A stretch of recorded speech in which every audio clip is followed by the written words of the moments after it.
E aí pessoal, podcast Cura pelo Hábito aqui de volta com vocês. Eu sou o Cláudio Cotter, esse é o Rafael Ferreira. Tudo bem, Rafa? Tudo bem com você? Tudo bem, tudo bem. Vamos Bom lá. dia, pessoal. Estamos Isso aí. aqui Acordamos cedinho hoje para empolgados aqui gravar. para E mais um podcast. é isso aí. Hoje a gente se inspirou um pouco no Ernest Becker, né? A gente falou a gente foi atrás de um conteúdo assim bem aprofundado sobre essa questão da negação da morte, que é o livro do Ernest Becker, e veio mais uma frase dele, mas a gente vai direcionar para outro sentido hoje a discussão, falar um pouco também sobre a adolescência e como se reflete no nosso comportamento no ambiente de trabalho, né, na nossa maturidade, na vida adulta. E eu trouxe uma frase aqui hoje para a gente discutir um pouco e na sequência a gente vai aprofundar mais o assunto. Então vamos lá. O homem está literalmente dividido em dois. Ele tem consciência de sua própria esplêndida singularidade na medida em que se destaca da natureza com uma majestade imponente. E ainda assim, ele volta alguns metros para o chão para cega e silenciosamente apodrecer e desaparecer para sempre. Né? Que você achou, Rafa? Eu assim, me trouxe algumas coisas essa frase.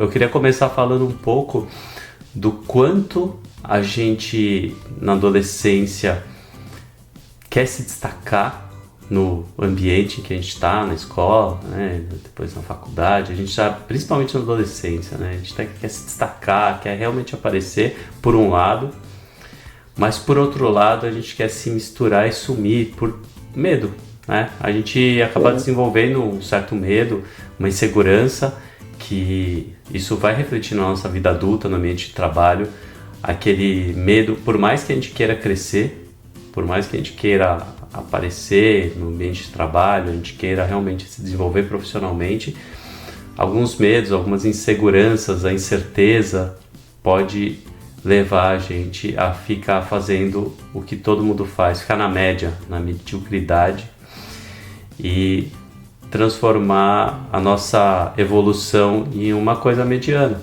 também, né? Pode atrapalhar muito a nossa evolução. Eu achei uma frase bem interessante e traz outras coisas também, mas eu queria que você falasse um pouco antes de eu aprofundar aqui. Eu acho que essa questão que você falou, a partir do momento que a gente tem esse desejo, essa vontade de crescer, se desenvolver e se destacar no aspecto do desenvolvimento mesmo, de fazer coisas que, né, tem a ver com aquilo que a gente está sentindo, e naturalmente a gente vai se destacando e crescendo no ambiente de trabalho. Significa, com o processo, você também se dissociar da grande massa, de todo aquele pessoal que está ali. E isso traz dois processos. O primeiro, de você começar a ser julgado, de você começar a ser olhado, né, porque as pessoas você começa a se destacar e olhar. Falar, mas olha lá, está crescendo, foi promovida, agora exerce um outro cargo, né? Porque você está junto com todo mundo e de repente você agora não tem vaga para todo mundo no mesmo lugar, então você se destaca. E eu acho que esse destaque ele gera, e aí gera esse medo, né? Esse medo de destacar, por quê? Porque você começa a se sentir a margem daquele grupo, e isso traz a sensação de exclusão, né? Aquela sensação de rejeição. E isso acho que esse é um ponto fundamental que vai definir o quanto você vai conseguir se desenvolver, crescer e ao mesmo tempo se relacionar, né? Então eu acho que essa frase, para mim, ela entra muito nesse aspecto, né? De como que você equilibra isso na sua vida, né? Nas redes sociais a gente vê muito isso, né? Eu converso com algumas pessoas que têm um certo bloqueio em fazer postagem, profissionais da área de saúde, na maior parte, que tem um certo bloqueio em fazer postagem. E eu vejo que é muito por conta dessa insegurança, do julgamento dos outros. O que vão falar de mim? O que vão pensar? E se eu falar alguma coisa que não esteja 100% correto, que as pessoas não concordem, né? Que seja um assunto que possa puxar uma polêmica. Como é que eu vou ficar para as pessoas? Verdade. E a gente que posta mais conteúdo nas redes sociais, a gente vai desenvolvendo uma certa segurança que vem com o tempo, né? Que a gente desenvolve essa segurança por começar a não se preocupar com o julgamento. A gente começa a se preocupar mais em trazer informação para as pessoas. E a gente sabe que aquilo que a gente está fazendo é importante para algumas pessoas. Então a maior parte do público vai se beneficiar daquilo. Então se algumas críticas vierem, tudo bem. Eu vou ter que lidar com isso, porque também não que seja fácil, mas o que importa é meu objetivo final. Qual que é o meu objetivo? Qual que é o meu propósito com isso? É ajudar as pessoas. Eu estou ajudando, então para mim tá bom. Né? A Lucilena Galvão, ela faz uma palestra sobre aquele livro, né, a Guerra da Arte, e que é muito, muito bom esse livro. E ela falou uma coisa, e aí, nesse livro ele fala muito do desejo, vontade e da resistência, né? Então, que o que vence a resistência é o desejo e a vontade. E é bem o que você falou. Quando a gente tem um desejo e vontade, a gente tem clareza daquilo que a gente quer, daquilo que nutre o que a gente faz, né? Então, eu faço isso, a gente grava o vídeo, né, a gente faz essa informação acontecer, porque isso está alinhado com desejo e vontade. Então tem objetivo, tem destino, tem propósito. Então isso vence essa resistência do julgamento, que é, mas será que o meu vídeo tá bom? Será que o que eu falei tá bom? Não tá bom, aí eu vou gravar de novo porque eu vou melhorar, melhorar, e esse vídeo nunca sai, né? Essa postagem nunca vai sair, porque não dá, né? Esse perfeccionismo que muitas vezes as pessoas vão se cobrando é o que mais bloqueia a gente. E esse perfeccionismo vem muito dessa coisa do julgamento, o que vão pensar. E aí, a partir do momento que a gente abdica disso e fala, olha, não sei o que vão pensar, mas é tão mais forte eu passar esse conteúdo, esse desejo, essa vontade, que aí a resistência, ela passa a ser o quê? Um motivador, algo que traz um atrito para que a gente possa se desenvolver mais, cada vez mais. E aí, de fato, os vídeos vão ficando melhores, né? Porque a gente vai aprendendo e a gente vai se soltando mais a cada vídeo, a cada ação que a gente faz em qualquer coisa que seja, né? O que você falou agora me trouxe uma discussão que eu tive com meu filho esses dias, que foi muito interessante, que a gente estava falando exatamente sobre perfeccionismo. Aí eu perguntei para ele, o que é perfeccionismo para você? Aí a gente ficou discutindo um pouco, e aí a gente chegou numa coisa que assim, o que é perfeito? Né? O que é perfeito? O perfeito é o encontro do desejo do que você quer, né? Da expectativa que você tem com a realidade. Quando você tem esse encontro da expectativa com a realidade, aquilo foi perfeito. E aí, não importa se é perfeito realmente, de fato. O que importa é que para aquele momento, aquilo foi o perfeito que era possível. E é isso que importa. Porque aí tem a evolução. E o que é perfeito para agora, amanhã vai ser melhorado a cada dia. Né? Entra muito no que até falei do meu desafio dos 100 vídeos em 100 dias que eu estou fazendo. Exatamente isso. E até do nosso podcast aqui.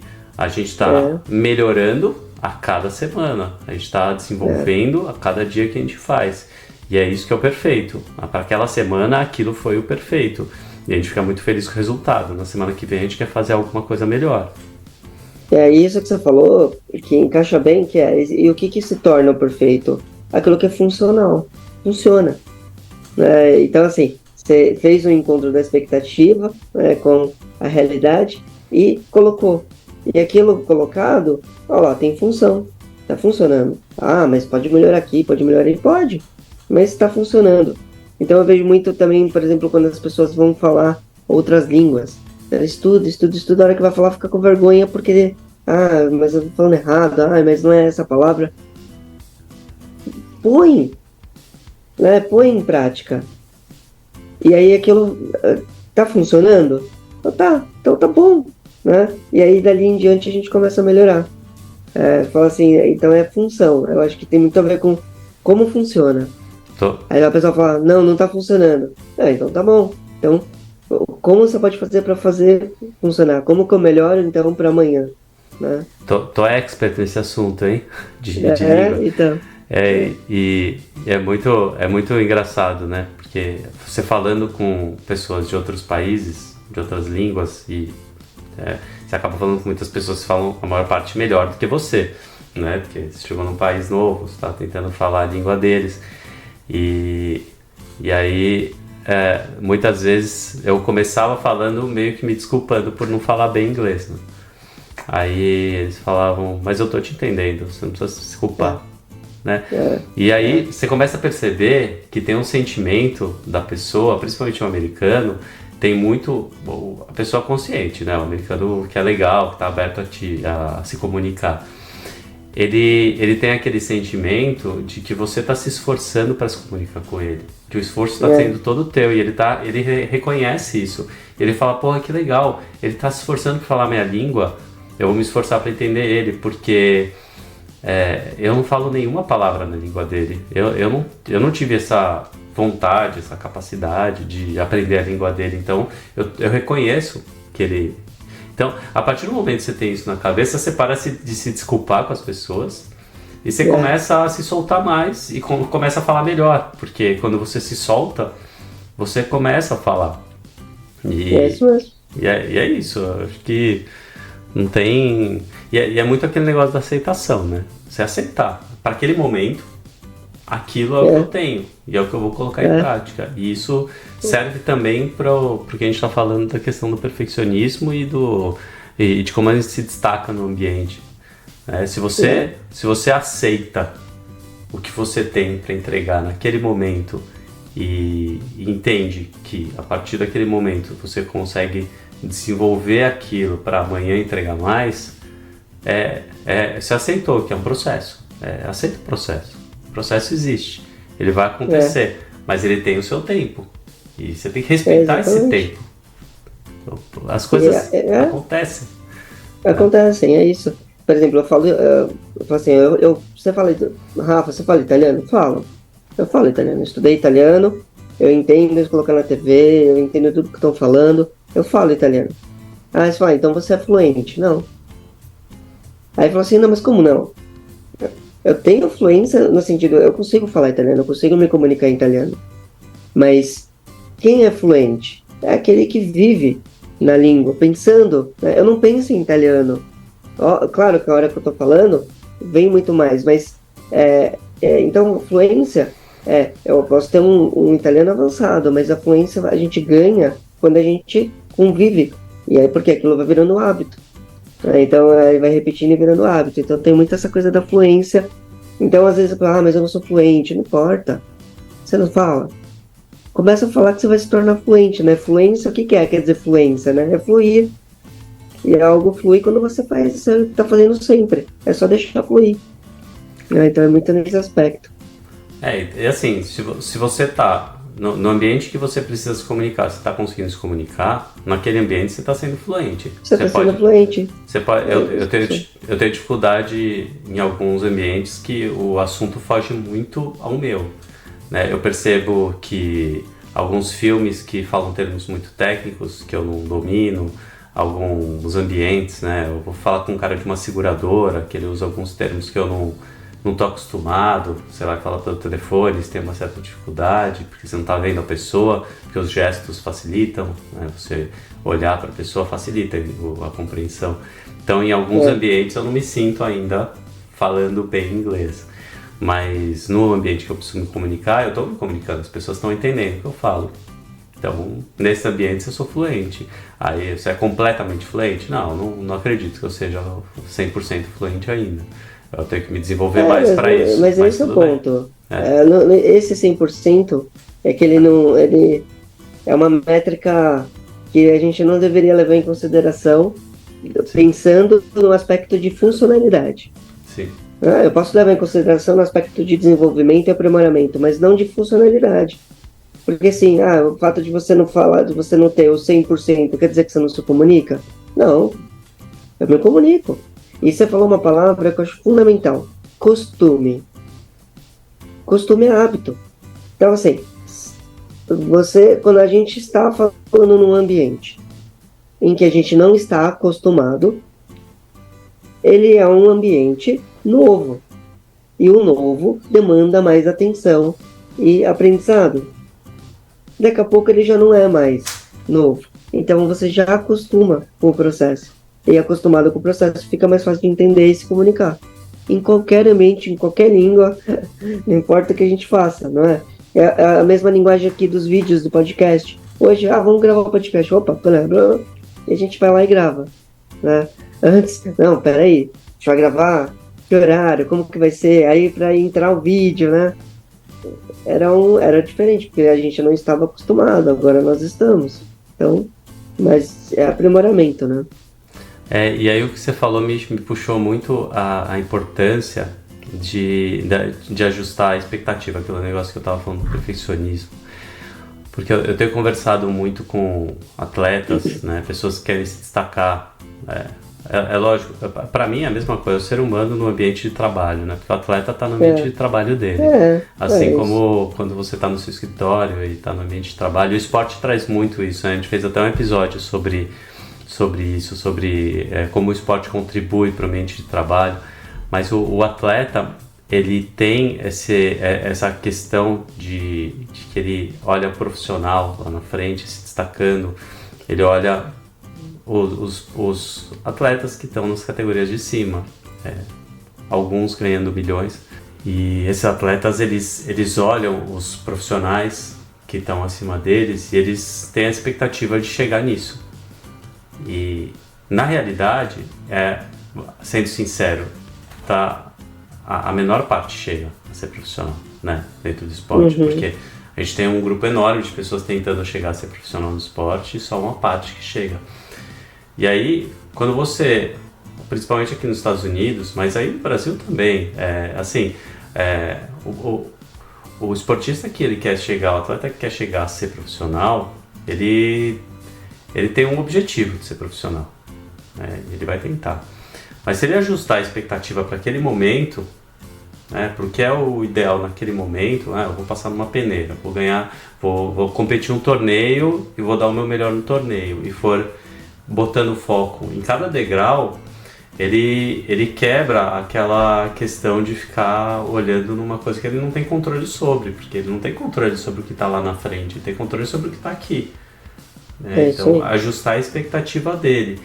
Porque se ele olhar lá na frente para o cara que já está ganhando milhões, ele vai nublar a visão dele, porque ele está focando só no resultado final. E tem um monte de degraus antes para alcançar. E aí tem que ir aceitando isso também, da questão do processo, da progressão constante, né? E não focar lá na frente. Eu acho que até foi a Lúcia Helena Galvão que deu essa analogia, né? O escalador, quando ele está subindo uma montanha, ele pega a corda, né? Ele fixa a corda dele lá em cima, num ponto. E ele tem o objetivo de chegar naquele ponto, que não está tão distante dele. Só que o que vai acontecer entre o lugar que ele está e aquele ponto que ele vai chegar, ele não consegue prever exatamente, ele vai ver à medida que ele vai subindo. Então o caminho que ele vai seguir até chegar naquele ponto pode variar um pouco, porque onde ele vai colocar a mão, onde ele vai colocar o pé, ele vai se ajustando àquele momento, né? Então, se ele focar lá no ponto de cima, ele cai, porque ele não vai enxergar o que está na frente dele, aonde ele tem que pôr a mão, aonde ele tem que pôr o pé. Ele sabe onde ele quer chegar, o ponto final está lá, está definido já, desde esse primeiro momento. Mas aonde ele vai colocar a mão e o pé a cada passo, ele tem que decidir a cada momento, ele tem que olhar para o agora, senão ele cai, né? A vida é um pouco assim, se a gente considerar o processo, a gente tem que olhar para cada ponto, né? Onde eu estou agora, o que eu preciso atingir nesse momento, hoje, no dia de hoje.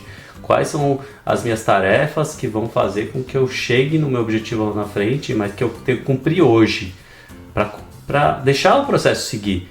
E aí você vai evoluindo, cada dia, aquele 1%, né, que a gente fala tanto. né? Evolui. Isso está no nosso livro, no primeiro livro, Cura pelo Hábito, uma reflexão da vida, que é a questão da expectativa, que é o que você falou. Então, como a gente trabalha a expectativa mediante a um objetivo, mediante onde a gente quer chegar. Então, expectativa você falou, primeiro eu ponho o foco, onde eu quero chegar. Pronto, eu já sei onde eu quero chegar, já defini, é naquele lugar ali. Ok, já sei que é lá. E agora para onde eu vou? Pro presente. Que é exatamente o que você falou. Por quê? Pro presente, porque agora eu tenho que enxergar o caminho. Eu tenho que olhar o que tá no caminho, porque se eu ficar só olhando para cima andando, eu não vou ver, vou tropeçar, vou cair, né? Eu vou bater em alguma coisa. Então, é voltar o olhar para esse presente. E isso é importante. E quando a gente escreve no livro, a gente fala assim, que expectativa a gente cria somente daquilo que depende essencialmente da gente. Então, eu tenho essencialmente o que só depende de mim. Fazer tudo o que eu posso para me criar, me desenvolver para chegar naquele objetivo. Agora, a partir do momento que tem coisas que dependem do outro, depende de outras coisas, a gente já não cria mais a expectativa, mas a gente cria as possibilidades. Então, existe a possibilidade de eu chegar no objetivo por aqui, por ali, de várias maneiras. E aí, quando a gente cria essas possibilidades e a gente só cobra a expectativa de nós mesmos, a chance da gente se frustrar e da gente se bloquear e parar de fazer algo é mínima.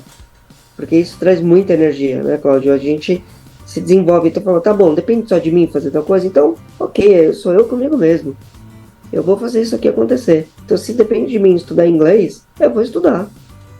Agora, a hora que eu vou falar inglês com alguém, eu já não posso criar a expectativa de que vai funcionar, mas eu posso criar as possibilidades. É a possibilidade de que eu vou me comunicar super bem. Tem a possibilidade que eu não vou entender o que a pessoa fala. Mas por quê? Não, muitas vezes não porque eu não entendo inglês. É porque a dicção da pessoa é diferente. E o jeito dela falar eu não entendo. Então, queria trazer isso porque isso está no nosso livro. E isso é um exercício para a gente praticar e fazer para ajudar a gente a chegar nesse lugar que a gente fala, né? Desse objetivo. E não deixar que as coisas nos bloqueiem. Legal, Rafa. E você trouxe uma frase pra gente também do Tao Te Ching que tem tudo a ver com esse assunto que a gente está discutindo, né? De se destacar, né? Então a gente entendeu o que é esse se destacar, entender o que é esse distanciamento que o destaque pode trazer, que não é um distanciamento em que vai fazer com que a gente se isole das coisas, mas faz parte do desenvolvimento, faz parte do aprimoramento, e a gente trazer isso com segurança, para que a gente, né, não fique sempre se segurando e ficando, como você disse, né, na média. Né? E não que estar na média é ruim, mas a gente não pode limitar um desejo, uma vontade que a gente tem para se manter num lugar porque ali é seguro. Então, vem essa frase do Tao Te Ching. Quem conhece os outros é inteligente. Quem conhece a si mesmo é sábio. Quem vence os outros é forte. Quem vence a si mesmo é poderoso. Quem se faz valer tem força de vontade. Quem é autossuficiente é rico. Quem não perde o seu lugar é estável. Quem mesmo na morte não perece, esse vive. Então, essa frase, ela realmente traz muito esse aspecto do o que depende de mim, o que está em mim vai me tornar poderoso, vai me tornar o ser mais de sucesso que eu posso ser. Porque eu venço a mim mesmo naquele momento. E quando a gente fica olhando o que está fora, ele serve como uma referência para a gente alcançar e chegar. Mas se a gente usar o que está fora como referência para o desenvolvimento, no sentido de falar, não, olha o que aquela pessoa faz, olha onde ela está, isso vai bloquear. E a gente se perde no processo. A questão de usar isso como um desejo, uma coisa que nubla o seu olhar para o que você tem que fazer nesse momento. Né? E isso me traz também muito a ideia da importância de você, que eu sempre falo quando eu faço uma mentoria com alguém na equipe, né? Que a gente sempre conversa bastante nessa questão na importância de você conhecer a sua história, porque você conhecendo a sua história, você entendendo por que você fez as escolhas que você fez para chegar até aqui, você consegue traçar melhor os seus objetivos. Aí você não está deixando a vida te levar, você está realmente entendendo o que te trouxe até aqui e aonde você quer chegar. Essas duas primeiras frases aqui desse texto do Dr. King, eu acho que ela é bem prática e um belo exercício, que é: quem conhece os outros é inteligente, quem conhece a si mesmo é sábio. Então, o que é ser sábio? Saber usar. Então, conhecimento, né? Então você fala, essa pessoa é inteligente. Ela é inteligente por quê? Porque ela sabe se relacionar, ou porque ela sabe, ela conhece muito de um assunto? Onde está a inteligência e qual é a definição de inteligência? Então, o que vale você ter você conhecer muito sobre um assunto sem saber usar? Então, a sabedoria está em saber usar. Como eu uso o que eu tenho, o que eu sou. E aí, o que eu vou fazer? Quando eu começo a usar, eu vou conhecendo para quê? Para me tornando cada vez mais inteligente, mas muito mais sábio, porque eu vou sabendo usar. Acho que essa frase é um exercício fantástico que a gente tem para fazer. Pegar tudo que a gente já sabe, no sentido de conhecimento, tudo que a gente tem, e começa a usar. Esse é o primeiro passo. Voltando à questão de botar função. E eu também, em relação a isso, eu vejo muitas pessoas estudando, fazendo muitos cursos e não colocando em prática.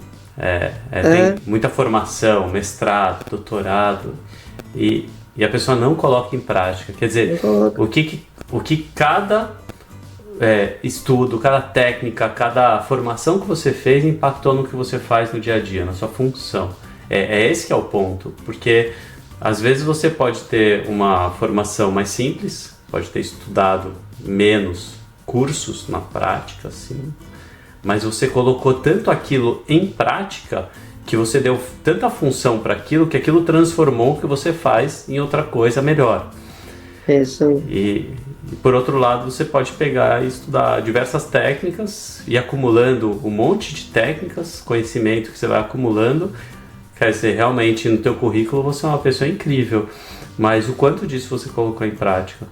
O quanto cada um desses cursos transformou o que você faz? Se não transformou, se não mudou o que você faz, realmente você é muito inteligente, mas você não é o sábio, porque você não está dando função para aquilo. É isso. E o que bloqueia isso? Muitas vezes que as pessoas estudam, né? Tem um currículo assim que você fala, nossa, que legal, mas não consegue usar. Medo de ser julgado.